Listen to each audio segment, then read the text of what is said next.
আসসালামু আলাইকুম। আবার চলে আসলাম একটা টপিকস নিয়ে, ছোট একটা টপিকস।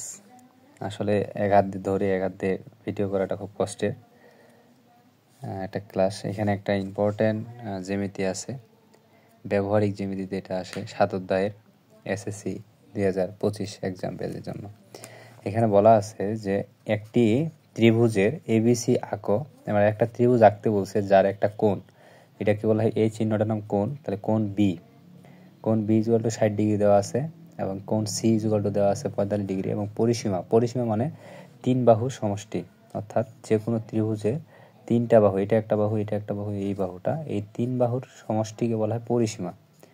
অর্থাৎ তিন বাহু মনে করে এখানে সি ইকুয়াল টু দেওয়া আছে 3, বি ইকুয়াল টু থাকতে পারে 4, এ ইকুয়াল টু যে কোনো আর কি ধরে নিলাম 5। এরকম তিন বাহুর সমষ্টি ইকুয়াল টু সমষ্টি দেওয়া আছে, এটাকে বলে পরিসীমা। এই পরিসীমাটা দেওয়া আছে, ত্রিভুজটি আঁকতে হবে, অর্থাৎ ত্রিভুজটির সমষ্টি, ত্রিভুজটার পরিসীমাটাই দেওয়া আছে আর দুইটা কোণ দেওয়া আছে। এমন একটা মানে মানে যে তথ্যগুলো দেওয়া আছে এইভাবে নিয়ে আমাদের একটা ত্রিভুজ আঁকতে হবে। তা প্রথমে আমরা কি করব, এটা যদি আমরা বলি তাহলে প্রথমে আমাদের ওই পরিসীমাটা মেপে নিতে হবে। অর্থাৎ পরিসীমা যদি আমরা মেপে নিই তাহলে আমরা বুঝবো যে এইখানে আমরা পরিসীমা মেপে নিলাম। পরিসীমাটা মেপে নিলাম, মনে করো যে এই জায়গায়, ঠিক এখান থেকে আমরা এই জায়গায় মেপে নিলাম, বড় করে নিলাম। এটা একটা রশ্মি, যে কোনো একটা রশ্মি নিলাম। এই রশ্মি থেকে যদি আমরা পরিসীমা বরাবর, অর্থাৎ পরিসীমা দেওয়া আছে এখানে 11, তাহলে 11 একটা পরিসীমা আমরা এই জায়গায় নিব। সেটাকে তোমরা উপরেও নিতে পারো, যেখানে ইচ্ছা সেখানে। দেখো আমি এইখান থেকে যদি শুরু করি তাহলে ওইখানে 12 পর্যন্ত পৌঁছায় দেব। অর্থাৎ দেখো নষ্ট হয়ে গেল, তাহলে বাদ দেব। ওইটা কী করা যায়, এই যে 1 থেকে শুরু করলে আমার এই যে মনে করো যে 12, কারণ এদিকে যদি 1 কমাইছি এদিকে আমি 1 বাড়াই নিলাম, 12।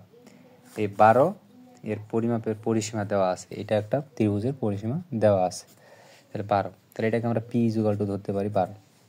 এখন ওই পরিসীমার সমান আমাদের এই রেখা থেকে কেটে নিতে হবে সমান করে। তাহলে আমরা যদি সমান করে কেটে নিই তাহলে আমরা এখানে কী করবো, এটাকে ধরে আমাদের সম্পূর্ণটাকে বৃদ্ধি করে, আমাদের অনেকে স্কেল দিয়েও নিতে পারে, আবার আমি কাটা কম্পাস দিয়ে নিলাম, সমস্যা নেই। এই যে দেখো একবারে সমান করে নিয়ে নিলাম এইখানটি, ঠিক আছে। এটা কাটাটাও তো স্ট্রোক না, এই যে দেখো আমি কিন্তু একুরেটভাবে কেটে নিলাম। এখন বলছে দুটি কোণ আঁকতে বলছে। কোণটা তোমরা চাইলে আগেও এঁকে নিতে পারো, আর না চাইলে আগে এখানে কোণ এঁকে নিয়ে, কোণটা এঁকে নিয়ে তারপরে পরে এটা এঁকে দিলেও সমস্যা নেই। ক্যামেরাটা আজকে ঝাপসা দেখাচ্ছে কেন? আচ্ছা, এখন আমরা চাঁদা দিয়ে কোণটাকে এঁকে নিব। চাঁদা কোণে, এই যে চাঁদা, এই চাঁদাটা দেখো, চাঁদার এখানে কিন্তু খুব সুন্দর করে দেওয়া আছে। এটা হচ্ছে এই যে 10 ডিগ্রি, এই যে 20 degree, 30 degree, 40 degree, 50 degree, 60 degree. এ পাশ থেকেও আবার আছে 10 ডিগ্রি, 20 ডিগ্রি, 30 ডিগ্রি, বা যেদিকে মন চায় রাখা যায়। তখন আমরা কী করব, এই চাঁদাটা কীভাবে ধরবো, ধরে এই যে ছোট একটা মানে বৃত্তের মতো আছে, ছোট একটা বৃত্তের মতো আছে, এই বৃত্তটাকে কেন্দ্রে রেখে আমরা ওই রেখার উপর রেখে এই রেখাটার সাথে মিলাবো। মিলানোর পরে আমরা দেখব যে এখানে 60 কোথায় আছে, অর্থাৎ এই যে জায়গায় 60, এই যে এই জায়গায় 60, দেখো এই যে এটা কিন্তু 60 এই পাশে, তার মানে এখানে আমাদের 60 ডিগ্রি কোণ উৎপন্ন করবে। তাহলে আমরা কি করব, ওই কোণটাকে এইখানে ধরে আমরা সুন্দর করে এটাকে এঁকে দেবো। এমনভাবে ধরবো যাতে আবার বেশিও না হয় আবার কমও না হয়। তাহলে এই যে নিয়ে নিলাম, ঠিক আছে, এটা নিয়ে নিলাম। এখন সিমিলারলি আমার এই পাশেও আমার কোণ আঁকতে হবে। এই পাশে আঁকবো আমরা 60 ডিগ্রি, এই পাশে আঁকবো 45 ডিগ্রি, কারণ দুইটা কোণ, এই পাশে 60 ডিগ্রি আঁকলাম, এখানে 45 ডিগ্রি আঁকবো। তাহলে 45 ডিগ্রি আবার সিমিলারলি আমরা এখানে এভাবে ধরবো, ধরে আমাদের এইখানে এটা মিলিয়ে নিব, ঠিক আছে। এই যে মিলিয়ে নিব, মিলিয়ে নেওয়ার পরে দেখো এবার কিন্তু এই পাশ থেকে ধরতে গেলে আমাদের এখানে 45 ডিগ্রি, এই যে 45 ডিগ্রি, এই যে ক্লিয়ার, এর মনে রাখতে হবে 45 ডিগ্রি আঁকলাম। তাহলে 45 ডিগ্রি আঁকলে আমাদের তাহলে কী করতে হচ্ছে, এই 45 ডিগ্রি আমরা ধরে নিয়ে আমরা এভাবে কোণটাকে এঁকে নিব, ঠিক আছে। এটা আসলে অনেক ইম্পর্টেন্ট, একটা বরাবরই আসে প্রতি মানে যে কোনো বোর্ডে এটা আসে। এই বোর্ডে একবার আসলে পরের বার হয়তো আসে না, কিন্তু একবার না আসলে পরের বার এটা আসার সম্ভাবনা প্রায় 100%। এই জন্য এটা প্রচুর ইম্পর্টেন্ট একটা মানে ত্রিভুজ আর কি। তারপরে এরপরে আমরা কি করব, দেখো এটা এখন আমাদের কিন্তু 45 ডিগ্রি হয়ে গেছে। এটা কিন্তু আমাদের এখন 45 ডিগ্রি, এটা আমাদের এখন কিন্তু 60 ডিগ্রি। ঠিক আছে, এটা এখন আমাদের 60 ডিগ্রি, বা যে কোনো একটা মাপ নিয়ে আর কি বৃত্ত চাপ আঁকলাম। এই বৃত্ত চাপটাকে এখন কি করব, দ্বিখণ্ডিত করব। অর্থাৎ এইটা কিন্তু আমাদের এখন 45 ডিগ্রি কোণ, অর্থাৎ এটা 45 ডিগ্রি কোণ, এটা কিন্তু আমাদের এখন 60 ডিগ্রি কোণ। ঠিক আছে, এখন এই বৃত্তটা বা এই যে বৃত্ত চাপটা আছে, এই চাপটাকে কেন্দ্র করে এই বৃত্ত চাপের অর্ধেকের বেশি মাপ নিয়ে একটা লম্ব আঁকবো আমরা। লম্ব মানে একই পরিমাপের দুই পাশে বৃত্ত চাপের যে এটা আছে, ছেদ বিন্দুটা আছে, ওইটা দিয়ে আমরা এভাবে নিয়ে একটা চাপ আঁকবো। সিমিলারলি আমরা এটাও করব, এটাও বৃত্তের বৃত্ত বা চাপের একটু বেশি নিয়ে আমরা একটা এরকম লম্ব আঁকবো। অর্থাৎ এটা লম্ব হয়তো তোমরা আঁকতে জানো, না জানলে অবশ্যই এটা আগে জানতে হবে। তারপরে আমাদের ওই যে এই লম্বের সাথে এইখানকার যে কোণটা আছে, ওই কোণটাকে সোজা একটা টান দিতে হবে, একবারে সোজা, বাঁকা করা যাবে না। ঠিক আছে, সিমিলারলি আবার এই পাশেও আমরা সোজা একটা টান দেবো, একবারে মিলিয়ে, কিন্তু ছোট বড় করা যাবে না।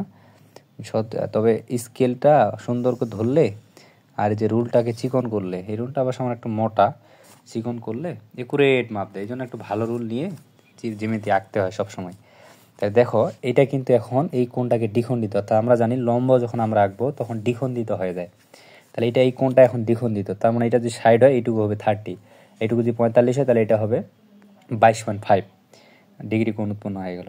বুঝতে পারছো? এবার আমরা কি করব, অর্থাৎ আমাদের দেখো এখানে কিন্তু আমাদের এই কোণটা অলরেডি আঁকা হয়েছে, এই কোণটা আঁকা হয়েছে, দ্বিখণ্ডিত করা হয়েছে, দ্বিখণ্ডিত করা হয়েছে। এখন এই পয়েন্টে সেট করছে, যে পয়েন্টে সেট করছে ওইটাকে আমরা এ ধরে নিলাম।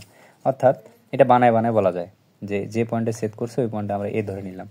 ঠিক আছে, আবার যে পয়েন্ট থেকে আমরা এটা তাহলে পি, এই রেখাটা সম্পূর্ণটা পি, এটাকে পি বলা হয় পরিসীমা। ঠিক আছে, বৃত্তের পরিসীমা, বৃত্তের বলতেছি ত্রিভুজের পরিসীমা দেওয়া ছিল। এখন আমরা কি করব, আমাদের এই ত্রিভুজটা আনতে হবে। এই ত্রিভুজটা আনতে গেলে আমাদের এইটা আঁকতে হবে। তো এইটা আমরা কিভাবে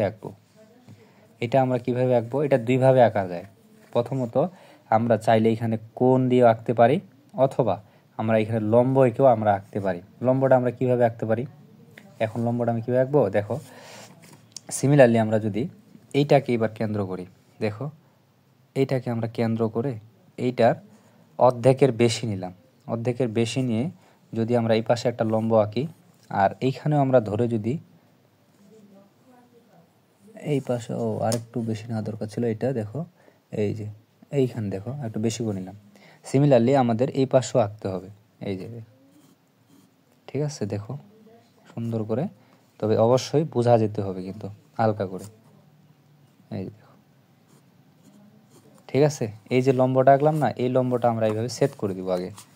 সহজে আঁকা যায়, দুইভাবে আঁকা যায়, আমরা কোণ দিয়েও আঁকতে পারি, আবার লম্ব দিয়ে এখানে ওই মাপটা নিয়ে আসা যায়। দেখো এই যে আমরা কিন্তু ওইটা এঁকে নিলাম, এই যে আমরা সেট করে দিলাম। ঠিক আছে, সিমিলারলি আমাদের এই পাশেও আঁকতে হবে। এই পাশে আমরা কি করব, এইখানে মাপটা নিয়ে এই যে অর্ধেকের বেশি নিয়ে এই জায়গায় একটা লম্ব আঁকবো, এই জায়গায় একটা লম্ব আঁকবো। লম্বটা আরও আঁকার দরকার ছিল। দেখো লম্বটা কিন্তু মিলতেছে না, যদিও আমাদের বড় আঁকতে হবে। এই যে দেখো মিলে গেছে। ঠিক আছে, এই পয়েন্টে মিলে গেছে, তাহলে আমরা সিমিলারলি আমরা এই পাশেও আঁকবো। ঠিক আছে, এই যে এঁকে নিলাম, আর এই যে আমরা এঁকে নেব। এটাতে সহজ হয় আর কি, এটা অনেকের ক্ষেত্রে কোণের ক্ষেত্রে ভেজাল হয়ে যায়। তাহলে এই যে দেখো আমরা এটা কিন্তু পেয়ে গেছি। তাহলে এইটা তখন আমাদের এটাকে বড় করে আঁকতে হবে। ঠিক আছে, এই যে দেখো বড় করে আমরা এঁকে নেব। মিললো না, একবারে মিলে গেছে। দেখো এখন কি করব আমরা, এখন এই যে এখানে ছেদ করছে না, এই ছেদ বিন্দু নিয়ে আর এইখানকার যে কোন বিন্দুটা আছে ওই বিন্দুর সাথে আমরা এটা যোগ করে দেবো। অর্থাৎ এই পয়েন্টে যে বিন্দুটা আছে এই পয়েন্টে আমরা এটা যোগ করে দেব, আর এই ফান থেকে যেখানে ছেদ করছে ওইটাকে ধরে আমরা এই পয়েন্টে আমরা যোগ করে দেব। ঠিক আছে, এই যে আমাদের যে ত্রিভুজটা পেয়ে গেলাম, সেটাই সে আমাদের কাঙ্ক্ষিত ত্রিভুজ। এই ত্রিভুজটাই আমাদের এখানে পরিসীমাটা আমাদের দেওয়া ছিল, হচ্ছে 12। এখন যদি এই বাহুগুলাকে তুমি স্কেল দিয়ে মেপে দেখো, এইটা স্কেল দিয়ে মেপো, এইটা স্কেল দিয়ে মাপো, এটা স্কেল দিয়ে মাপো, 3 বাহুর সমষ্টি দেখবা ওই ঠিক 12 মিটার 12 সেন্টিমিটারই আসবে। কথা বুঝাইতে পারছি? এটা আসলে বিস্তারিত ক্লাসে বলা হয়। এটা আমি জাস্ট চিত্রটা কিভাবে আঁকে একুরেটভাবে এটা আমি বললাম। এইগুলো তোমার ইফেক্ট করবে না। এই যে সাইডে বৃত্ত হালকা বেড়ে গেছিলো, চাইলে হালকা তুমি ইয়া দিয়ে রাবার দিয়ে মুছে দিতে পারো হালকা। এই যে বাইরে যেগুলো এক্সট্রা অংশ যেগুলো পড়ে আছে খুব বেশি, তাহলে হালকা তুমি একটু মুছে দাও। তাতে কোনো না মুছে দিলেও সমস্যা নাই, তবে মুছে দিলে আর কি একটা সৌন্দর্য বেড়ে যায় আর কি। এই যে ঠিক আছে, এই যে ঠিক আছে, এই যে হয়ে গেল। তাহলে এখন এই 60 ডিগ্রিটা এই জায়গায় একটা কোণ আঁকতে হবে 60 ডিগ্রি। তো এটা এখন পারা যাবে। এটা 45 ডিগ্রি, ওই চাঁদা ধরে এটাও এঁকে নিতে হবে।